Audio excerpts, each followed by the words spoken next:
case you have to jump start somebody or get jump started yourself without having to pick that ladder up, there are 2 battery posts underneath there.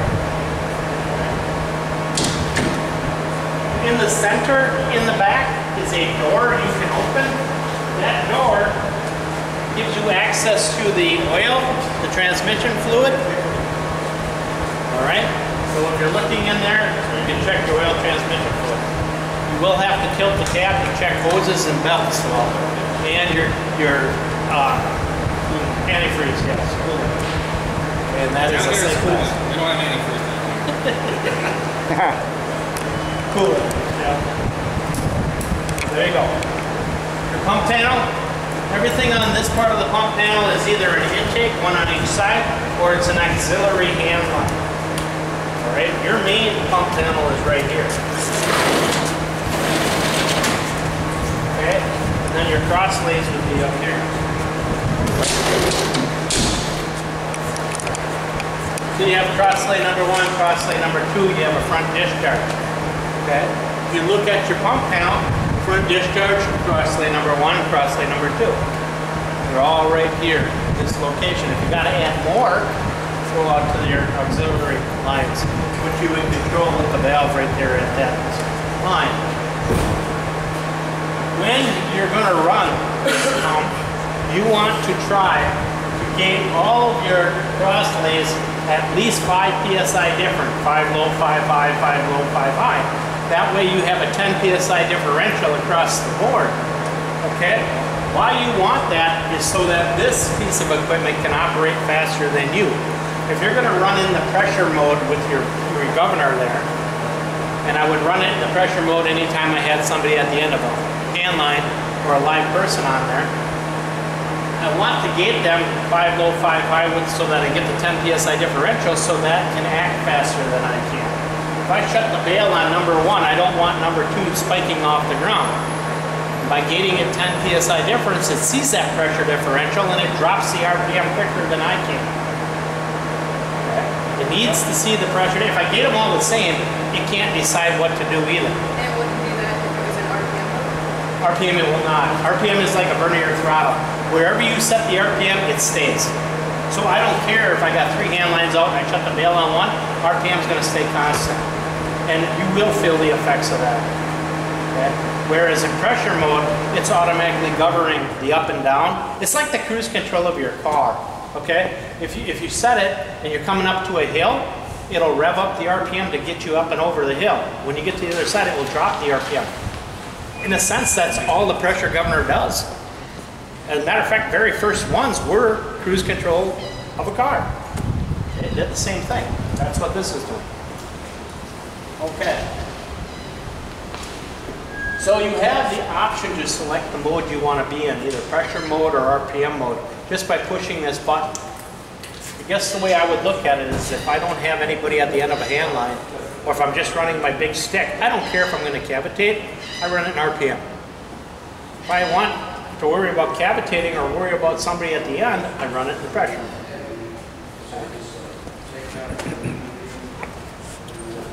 Any of these lights that are on here will be amber in color, like a green when they're good. They will start turning to red when the things go bad.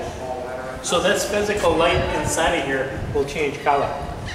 Then you will get alarms on your panel. And if you hit the menu, it will tell you what's alarming. Okay? You can silence the alarms by hitting the red button. You have tank fill and recirculate.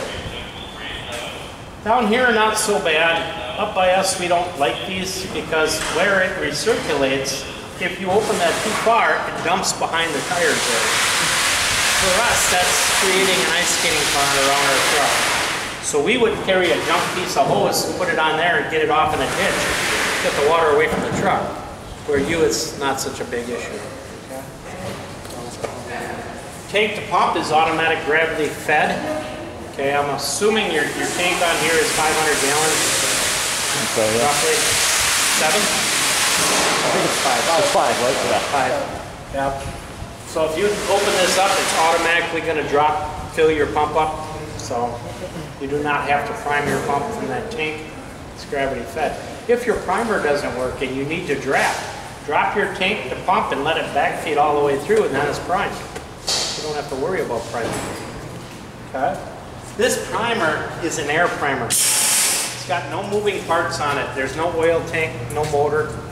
What it does is it pulls from your air tanks and it blows air across the slit, a venturi, and it creates a vacuum. That's how that works. It says to run it with your engine at a minimum of 1,000 RPM. They want you at 1,000 RPM so the compressor of the motor can keep up with the demand of air you're asking for. Okay?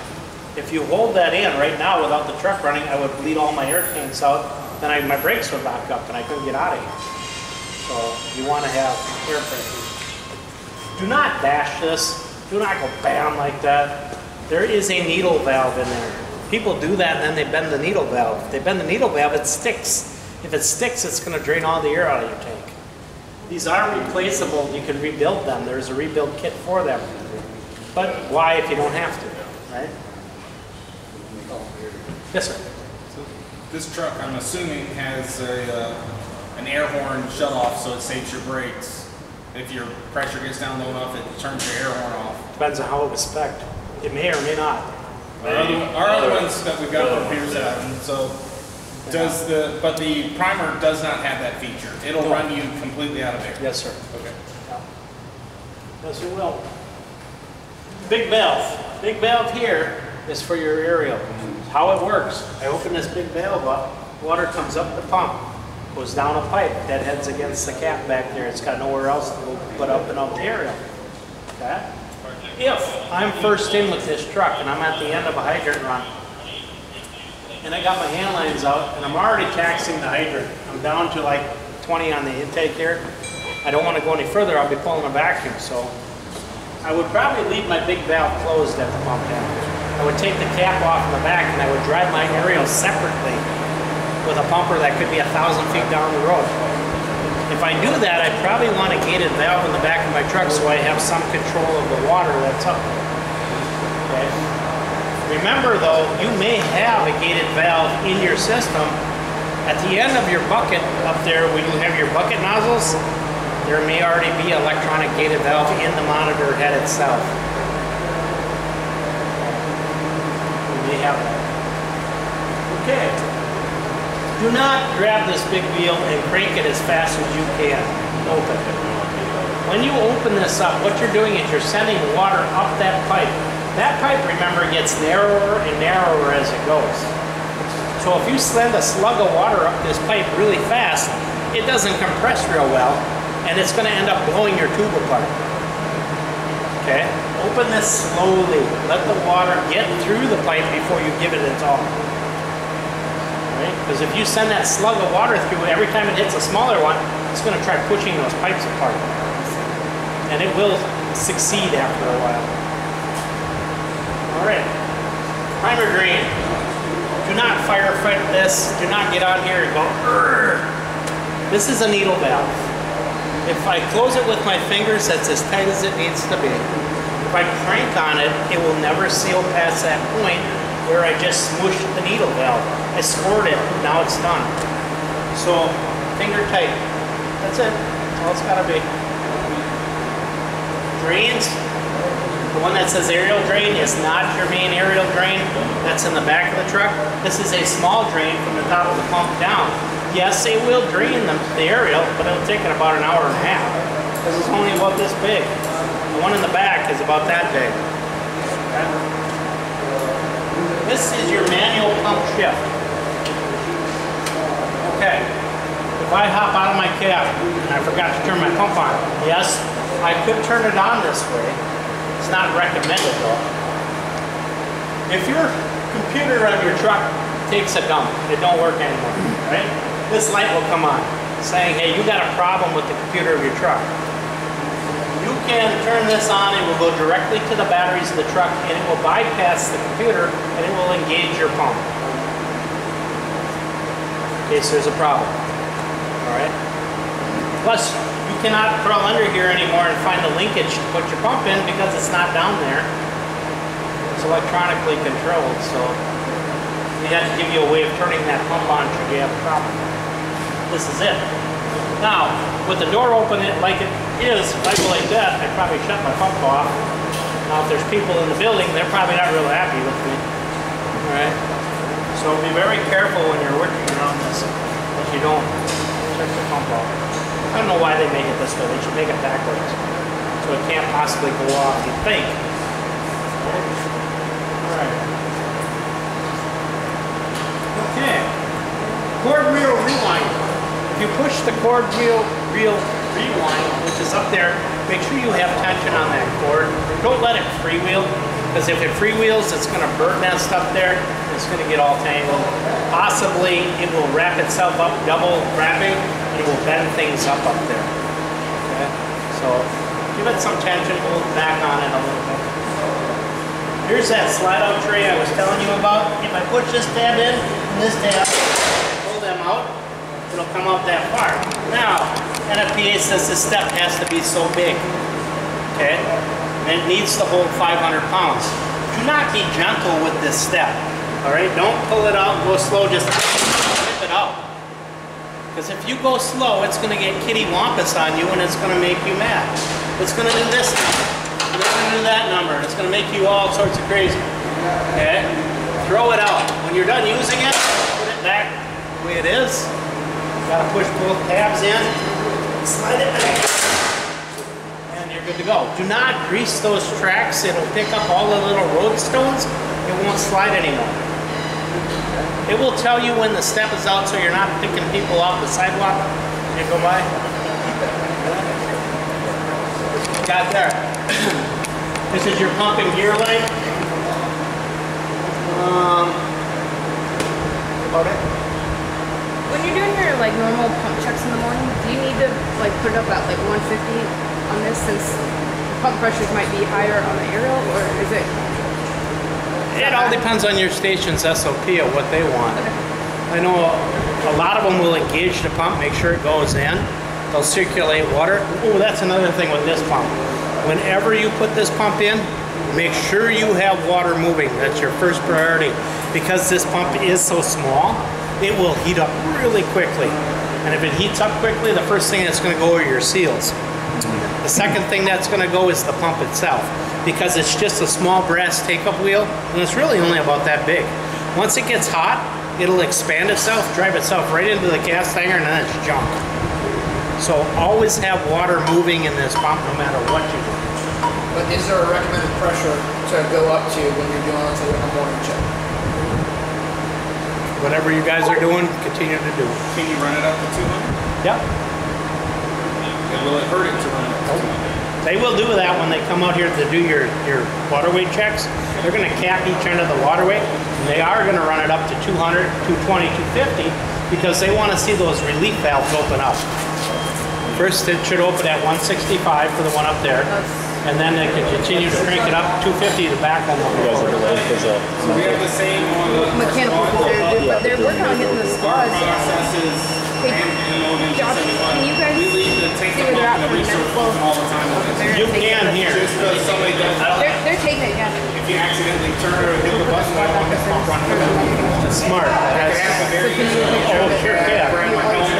Your knee can hit it, whatever. Yeah, somewhere you can hit that pumping gear, your elbow, yeah, like you said.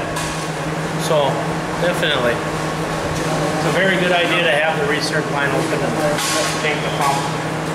That way you're already flowing water when you do. So our day-to-day testing, we usually go to about 100, 150 running it. Also, when I do my Friday checks, I go up to 200 because that's what we have to do to pull foam. So I don't do the 200 every day. I get up to 150, and when I do Friday checks, I bump it up a little higher. And you don't have foam on here, so. Oh, we have an inductor. So great, sure. So for the Venturi to work, you have to pump it at 200 psi. Yeah. That is true. Yeah, well then continue what you're doing. You're not going to hurt it. Okay, good. As long as you have water. That's what we wanted to hear. Okay, as long as you have water moving, you're all right. Yeah. Yeah. Maybe add that stuff. Because I didn't get it. Okay.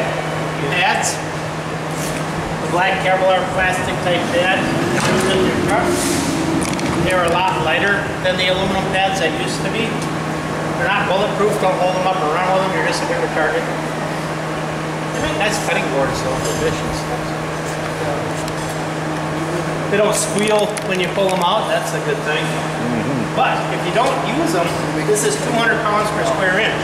This reduces it to 75 pounds per square inch. You wouldn't think so, but it does. You can use additional cribbing or shoring. Don't use anything that's going to give, though, because inches mean feet when you're up on top. So they went with them for back injuries. There were a lot of people, they would pull the big metal ones out, they'd turn, they'd wrench their back, and then they'd be out for 6 months with a back injury. So these are a lot lighter than they used to be. That's why they are. Stabilizers. This gap needs to be here. If this gap wasn't here, as you go down the road, it's going like this. Okay? Because this is not connected to this frame. This is on an inner frame called the torque box. The torque box is where the ladder and the stabilizers are connected to. It is a separate frame from a frame that's on the outside of your truck. So when you're going down the road, it moves, right? And if these were in all the way, it'd rub all the paint off your truck. So we gotta leave a gap in there. Now, engineers in their infinite wisdom decided to make these split cans. And they put this one on the torque box frame, and they put this one on the driving frame. I don't think that was a real good idea, but that's what they did. When you go to short jack this truck, at least extend this one out far enough to clear this one. If you do not, this one is going to try to stay straight up and down all the time. Once it hits the ground, it's going to conform to the ground, and it's going to try to stay at that angle. This one, however, is going to tilt with the truck. On the other side of your truck, they're the opposite. This one's in front of this one. So on one side or the other, you're going to bend up a pan if you don't extend them out past. So in short, you don't extend them without, you don't extend the feet without putting it out at least past the side. A little bit, just to clear. Unless you're just tilting the cab, because if you're just tilting the cab, that back one's doesn't need to come down. It's not going to tilt your truck up. All right. Bravo, 11 reading Bravo. So, you go there. Inside of this door, this little tank right here is that 4.5 gallon DEF tank that I've been talking about. Okay? If you look at the symbol that's on the door right here, that's the regen symbol with water drops on top of it. So it's like a wet fart symbol. If you see that, you're out of fluid. It is. Do not pour this fluid into this tank because that will kill your motor.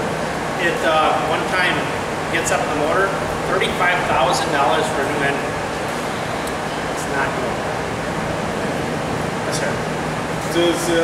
Does this truck go into limp mode if you get low on depth fluid? It will only go to the point where it will reduce you from 60 miles an hour to 55, and that's it. The old trucks, the 2007 to 2010s, would go 60 to 55, 55 to 5, 5 to 0. Now they can't do that anymore. It's a life-saving piece of equipment. It needs to stay running and running well. So 55 is as much as it can be rated. The other ones would leave you sitting without running. At what point would you recommend filling the depth? Probably when it gets down below, it'll turn a light on when it gets down below a quarter. When you see that, fill the depth, but I wouldn't fill it full. I would only fill it up probably 3/4 full. Because if you fill it full, it's got nowhere to put that stuff that's in the line, and it will burn it over the side. We usually just add a 2.5 gallon box at that point. Yeah. Once that light comes on, we add 2.5 gallons and Keep it there. That's perfect. One tank of this will last for 3 full tanks of fuel. That's the ratio. Yeah. So this stuff isn't cheap though. Nothing's cheap. Nope. Here's your diesel fuel right here. Diesel fuel only. Unleaded works one time. It's up to the manifold and it blows the manifold apart. That's not good. Alright, finger pinching chocks, we kind of know how they work. Okay. They lock in their holders. To get them out, you have to push this tab in. Okay. Hold that in. Pull the chock out. Put your hand in. Press away. meant to lock it. Chalk it the way the truck is going to roll. If it's going to roll forward, I'm going to chalk the front tire tight. If it's going to roll backwards, I'm going to chalk the back of the front tire tight. I'm going to take the other chalk and leave it off the opposite side, 3 to 4 inches, so I can get off my chalks. If I put them both tight, they'll squeeze themselves under there and I won't be able to get off the truck. If it's more than a 5-degree hill truck, both sides of the truck, same side that it's going to roll to for extra holding power. I'm not going to probably chalk my back tires because they will be off the ground on this truck. Okay? Alright. Steps. This is the step compartment. You use it, pull it, get it down. Okay, walk up steps. When you're done using it, don't just do that and walk away. You must lock it in there. Otherwise you're going to get a step not stolen. And there'll be that red light in your cab will come on and it will drive you nuts. Could be that that one is out too. They're all on the same circuit.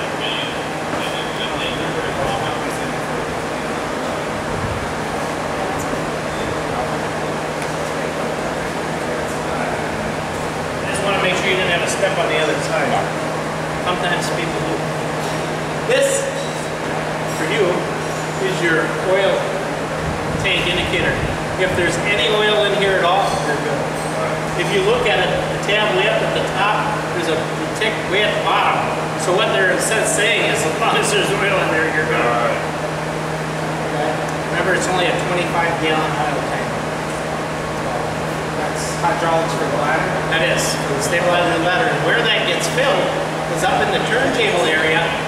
If you were to look forward of the swivel on the right-hand side, you're going to see down in there a little cap.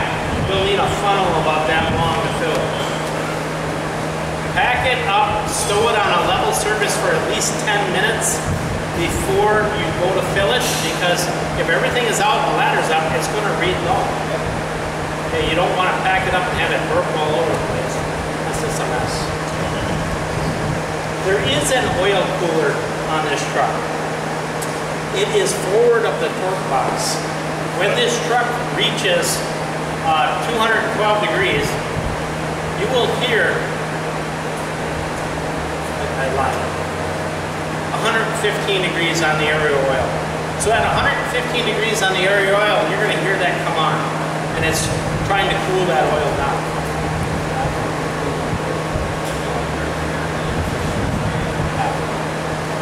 Here's your grade indicator, front to back. Oh, no, wait, See the little BB in there?